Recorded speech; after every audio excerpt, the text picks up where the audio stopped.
Welcome in everybody to the final video of my 2024 rookie prospect profile series, specifically honing in on this really strong quarterback class and how they fit in my rankings for both Superflex and one quarterback league. So let's start at the top with my QB1 in the class. It's of course Caleb Williams, one of the best quarterback prospects the NFL has ever seen and the slam dunk first overall pick in this year's NFL draft. And guys, listen, do not overthink this. Caleb Williams is a tremendous quarterback with very few actual flaws to his game and has all of the talent, athleticism, and massive production to back that up. In 3 years played at multiple programs in college, Williams totaled over 10,000 passing yards and 93 passing touchdowns on a 67% completion percentage. On top of that, he also rushed for nearly 1,000 yards and 27 rushing touchdowns to go along with all of those already gaudy passing numbers. For reference, the only first-round quarterback since 2000 to pass for over 10,000 yards and 90 touchdowns,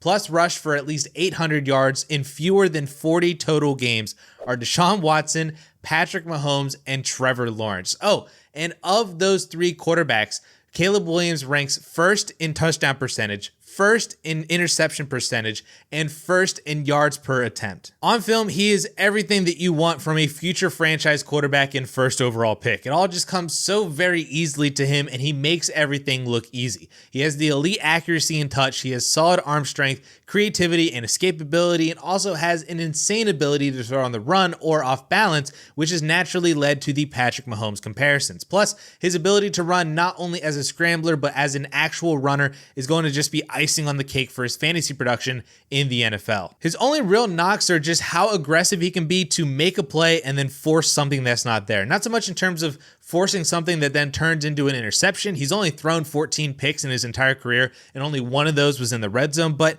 especially in 2023, he just took a lot more sacks than he needed to and just tried to be too heroic too often to make up for a mediocre system around him and also a bad offensive system. All of his issues really just flow down from that one single aspect of trying to be the hero and trying to do too much. His footwork can get sloppy at times too, but he more than makes up for it with his arm talent, something that he might not get away with as much in the NFL. But overall, I'm not worried about his size or his height specifically. I'm not worried about how he holds the ball or what kind of offensive system he ran in college. And I am especially not worried about any of the other garbage that people get hung up on, like crying on his mom or painting his nails pink or what color his phone case is. All of that stuff is just stupid, dumb nonsense, and I do not care about any of it. So like I said at the top, do not overthink this one, especially with the fact that he's going to be the first overall pick to the Chicago Bears, which in terms of just sheer talent on offense is probably the best situation that any first overall quarterback has ever walked into, perhaps even top 5 overall pick among quarterbacks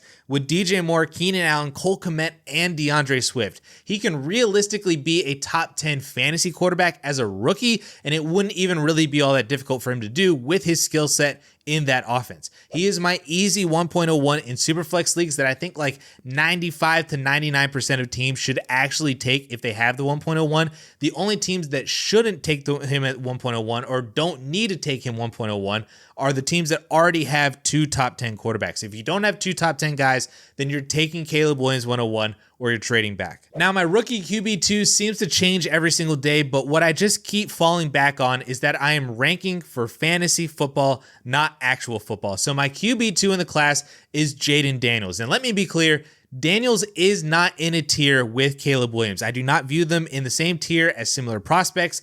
Caleb Williams is further away from Jayden Daniels or Drake Maye than Marvin Harrison is Malik Neighbors or Rome Odunze. Daniels is a very interesting player to scout because of the difference in play that he had from Arizona State to LSU, and then the massive difference at LSU himself from 2022 to 2023, going from never throwing for over 3,000 yards or 20 touchdowns in a season to all of a sudden passing for almost 4,000 yards and 40 touchdowns, while also breaking 1,100 rushing yards and 10 touchdowns on the ground. And he did all of that in 2 fewer games in 2023 compared to 2022. Now, some of my issues with Jayden Daniels stems from his inconsistency still as a passer, and I cannot just overlook the fact that he had probably the most quarterback-friendly offense and weapons in the entire NCAA, throwing to Malik Neighbors and Brian Thomas Jr. against actually a fairly soft SEC schedule for LSU. I have no doubt that if you put Caleb Williams on LSU LSU last year that he might have thrown for over 5,000 yards and 50 or more touchdowns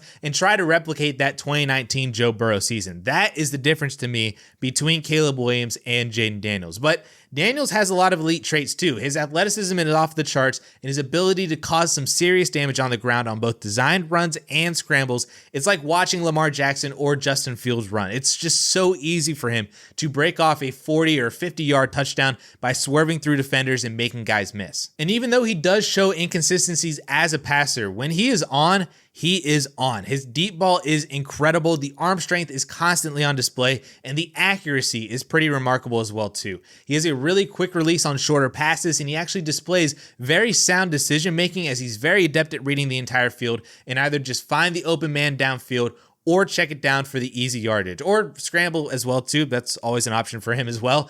His footwork has definitely improved over his career. His anticipation has improved, and overall, he is just a very smart and intelligent field general who can effectively run an offense at the highest of levels. But like I said, ranking Daniels as my QB2 is more strictly for fantasy football because of the sheer upside that he possesses as a runner, similar to Anthony Richardson last year in his own class.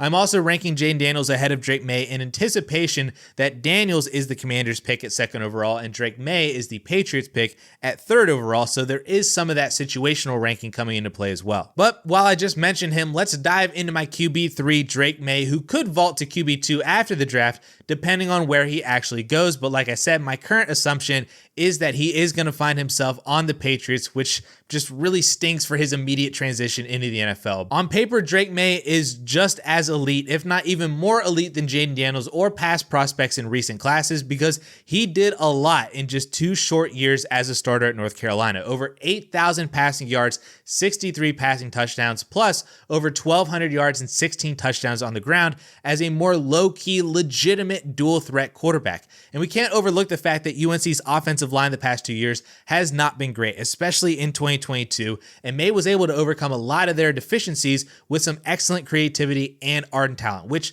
speaking of arm talent, Maye's tape is incredible to watch, especially from that 2022 season. The speed and velocity and tightness from which the ball leaves his hands is really remarkable. His accuracy is really on point at all 3 levels of the field, and that arm strength and accuracy does not take much of a hit when he's on the move either, something that he had to get very good at because of his offensive line issues. His timing is fantastic, his awareness and decision making can be great, and like I said before, he is a legitimate dual threat quarterback that will take design runs and is highly effective as a scrambler as well too. He's actually much closer to like Josh Allen or Jalen Hurts as a runner than he is Justin Herbert or Joe Burrow. The problem with Drake Maye though are just a lot of inconsistencies. It's actually maddening to watch sometimes, not just drive to drive, but even play to play. It's like he's an entirely different quarterback.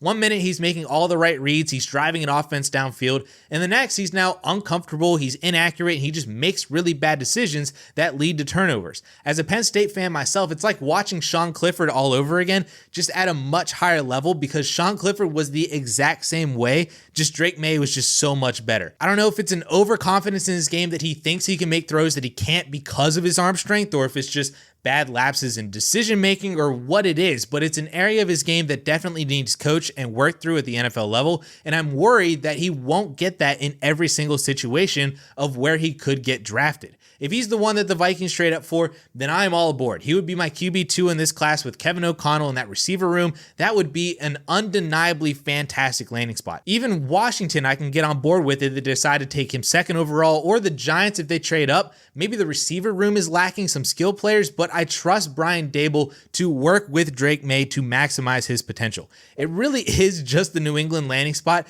that scares the crap out of me, and unfortunately, that seems like the most likely landing spot for him right now, which would push him down my rankings, maybe not in terms of like actual draft spots, but it would push him down in terms of overall confidence and excitement to draft him in the top 5 of Superflex leagues. But speaking of potential Vikings quarterbacks, we now get to JJ McCarthy, my QB4 in this class that I know I am lower on than others, even others who also have JJ McCarthy at QB4, because I view him a tier below Jayden Daniels and Drake Maye, but he is a tier above everybody else, so he just sits alone right there in my rankings in tier 3. McCarthy feels like his stock has risen because he is the safer, higher floor player at the quarterback position in this class, not because he is actually elite at anything like the to 3 quarterbacks ahead of him. He is the prototypical size that you want for an NFL quarterback. He's very mechanically sound, and he has experience in a pro offense under Jim Harbaugh and working under center. His arm strength is solid. His accuracy is pretty good. He doesn't really make crucial mistakes, and he was a winner at Michigan. He gets the job done. Even if it's not flashy or sexy, he gets the job done.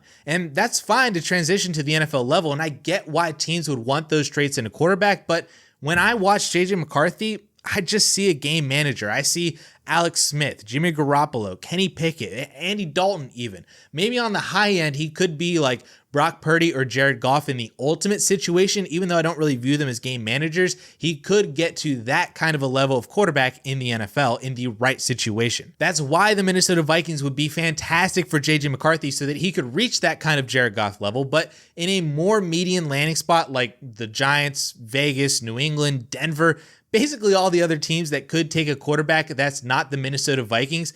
I just don't see the upside for JJ McCarthy. I don't know if he's anything more than like Sam Darnold or Mitch Trubisky on his rookie contract, and that's not really a profile that I want to draft with my first round pick in Superflex leagues. Now, as for the rest of the quarterbacks in this class, I am pretty much out on all of them. The draft is going to tell me who my QB5 should be between Bo Nix and Michael Penix.